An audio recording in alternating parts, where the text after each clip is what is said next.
Let's learn how to set up the proper time increments in your Square Appointments account. Log into your Square Appointments dashboard.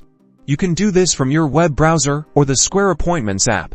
From the dashboard, navigate to the menu by clicking the 3 horizontal lines or the menu button. In the menu, select Settings. This is where you'll find all of the customization options for your appointments, including the time increments for booking. Within Settings, locate the Appointments section, then click on Online Booking.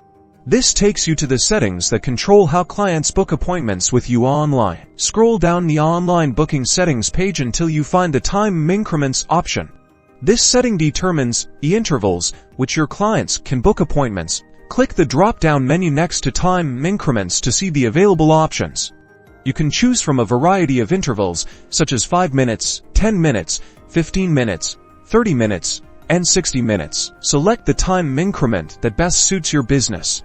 For example, if you want clients to be able to book appointments in 15-minute intervals, choose 15 minutes. Once you've selected your desired time increment, scroll to the bottom of the page and click Save.